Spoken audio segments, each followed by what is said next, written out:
तो अब भारत की तरफ से अमेरिका पर एक बहुत बड़ा शिकंजा कसा जा चुका है, क्योंकि अमेरिका की एक कंपनी अपने द्वारा की गई कुछ चंद गलतियों के कारण भारत के घेरे में बुरी तरीके से फंस चुकी है।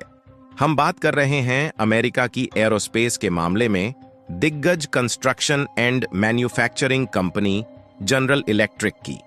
जो कि भारत के घेरे में फंस चुकी है और भारत ने इस पर एक भारी भरकम पेनल्टी लगा दिया है।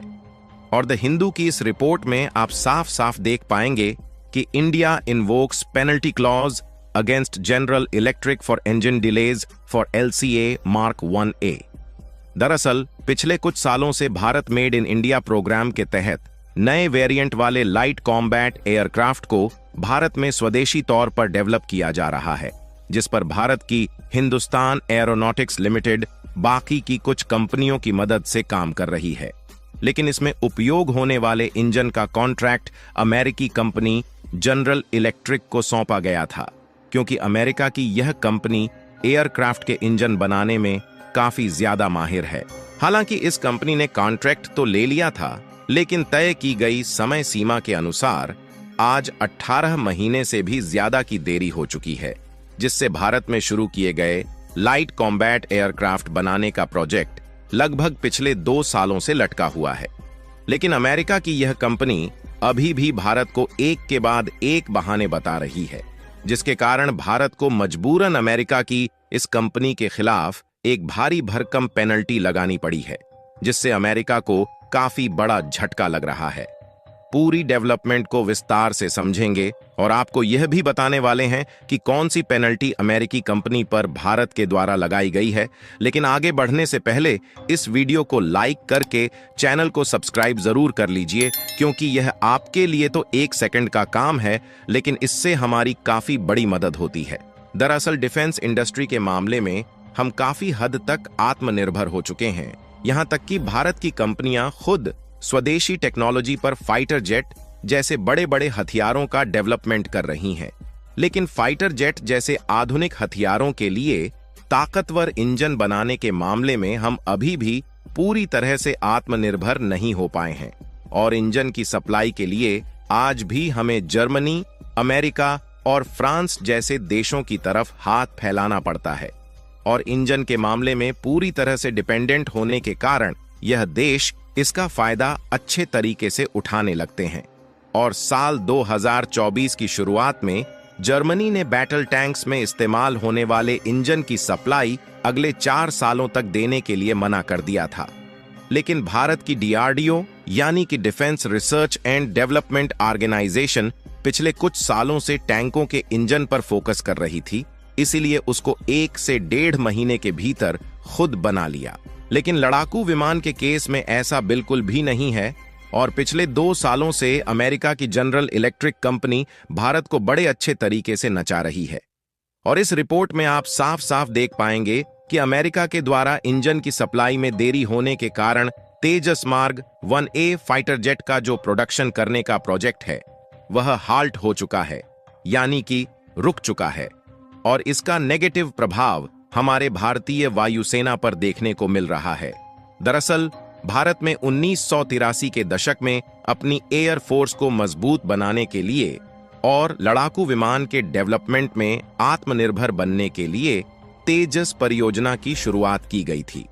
क्योंकि उस समय हमारे पास जो रूस से खरीदे गए पुराने MiG-21 लड़ाकू विमान थे, उन्हें रिटायर करके उनकी जगह पर हल्के और नए लड़ाकू विमान लाया जाना था। हालांकि जब भारत में खुद हिंदुस्तान एरोनॉटिक्स लिमिटेड ने DRDO जैसी कुछ डिफेंस कंपनियों की मदद से तेजस परियोजना के तहत लाइट कॉम्बैट एयरक्राफ्ट बनाना शुरू किया, तो हमने इसे भले ही भारत में बना तो लिया, लेकिन इसमें जो ज्यादातर पुर्जे इस्तेमाल किए गए थे वह सारे विदेशी थे। और भारत में डेवलप किए गए तेजस ने पहली बार साल 2001 में उड़ान भरी। हालांकि यह एक प्रकार का प्रोटोटाइप था और उसे भारतीय वायुसेना में हम लोगों ने शामिल नहीं किया। भारतीय वायुसेना में शामिल करने के लिए साल 2016 में तेजस मार्क 1A का डेवलपमेंट शुरू किया गया और इसे हम लोगों ने अपनी इंडियन एयर फोर्स को सौंप दिया।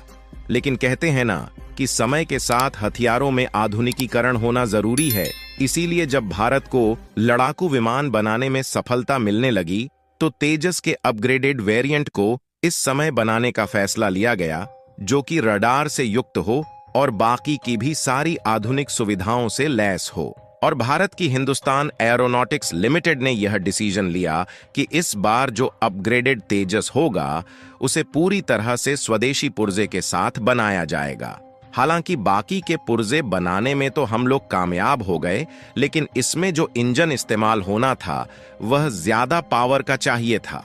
इसलिए हमने इसमें अमेरिका की जनरल इलेक्ट्रिक कंपनी से ही इंजन खरीदना उचित समझा, क्योंकि बाकी के तेजस एयरक्राफ्ट में भी अमेरिका की इसी कंपनी के द्वारा सप्लाई किए गए इंजन लगाए गए हैं। और जब नए वेरिएंट वाली तेजस मार्ग 1A फाइटर जेट का पहला प्रोटोटाइप टेस्ट किया गया तो वह सफल रहा, जिसके बाद तेजस मार्ग 1A के लिए भारतीय वायुसेना ने 83 विमानों का ऑर्डर दिया। इसीलिए साल 2021 में भारत की हिंदुस्तान एरोनॉटिक्स लिमिटेड ने अमेरिका की इंजन बनाने वाली कंपनी जनरल इलेक्ट्रिक के साथ $716 मिलियन का कॉन्ट्रैक्ट फाइनलाइज किया, जिसके मुताबिक जनरल इलेक्ट्रिक को तेजस मार्ग 1A में इस्तेमाल होने वाले F-44 इंजन की सप्लाई पिछले साल 2023 से ही शुरू कर देनी थी और अमेरिकी कंपनी के द्वारा हर साल 16 इंजन की सप्लाई करनी थी। लेकिन साल 2023 में तो यह हो नहीं पाया और आज साल 2024 भी बीत रहा है, लेकिन अभी तक भारत को इंजन की सप्लाई नहीं मिल पाई है। हालांकि यह दोनों देशों के बीच चलने वाला एक लंबे समय का कॉन्ट्रैक्ट था,